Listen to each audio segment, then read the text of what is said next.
मान लीजिए भाषा हम पढ़ा रहे हैं, हिंदी हिंदी पढ़ाने के बाद हम उस पाठ का अर्थ तो बता लेते हैं, लेकिन उसके बाद जब क्रिएटिविटी की डेवलपमेंट की बात होती है, उन्हीं किताबों में एक अलग से पार्ट होता है जिसमें भाषा की बात करके पार्ट होता है जो बालक के क्रिएटिविटी का विकास करता है। तो शिक्षक कक्षा में पढ़ाते समय उस पर ध्यान नहीं देते हैं, वो पाठ तो पढ़ा लेते हैं, वो भाषाई कौशल में पढ़ना तो सिखा लेते हैं, लेकिन किसी भी स्तर पर जहाँ भाषा की बात जैसे प्रश्न होते हैं, जहाँ क्रिएटिविटी डेवलपमेंट की बात होती है, उसको छोड़ देते हैं, जो कि जब हम इसको छोड़ते हैं तो कहीं ना कहीं एक पक्ष को छोड़ दे रहे हैं। हम बात करते हैं बालक के सतत विकास का, जिसमें हम जब बालक के मूल्यांकन की बात करते हैं तो हम कहते हैं बालक का पूरा मूल्यांकन करेंगे, सतत मूल्यांकन करेंगे। और नई शिक्षा नीति 2020 तो 360 डिग्री मूल्यांकन की बात करती है।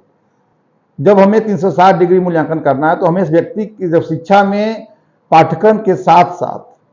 जो पाठ्य सहगामी क्रियाएं हैं, जिसको एनईपी में अब अलग से नहीं कहा जा रहा, वो भी पाठ्यक्रम का अंग उनसे बना लिया गया है, इन दोनों पर बात करनी होगी, दोनों पक्षों को ध्यान देना होगा। जब दोनों पक्षों का ध्यान दिया जाएगा तभी हम विकास कर पाएंगे। जो हम लोग किताबी ज्ञान दे रहे हैं उसको हम लोग अपने जो व्यवहारिक जीवन है उससे जोड़ने का प्रयास करें, और जो वर्तमान में समस्याएं हैं हमारे समाज में, जो हम लोग शिक्षा ग्रहण कर रहे हैं, ठीक,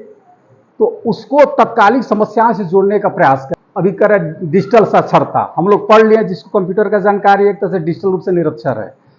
उसी तरह बहुत सारी जानकारियां हो गई है।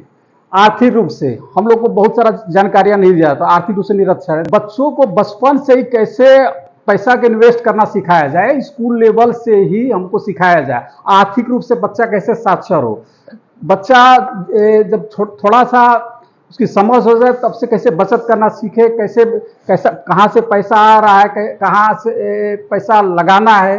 तो जो कुछ भी हम बच्चों को पढ़ा या सिखा रहे हैं उन्हें हमें शिक्षा के व्यापक उद्देश्य के संदर्भ में देखना चाहिए, और इस पूरी प्रक्रिया में हमें इसे अनिवार्य भाग के रूप में लेकर चलना चाहिए।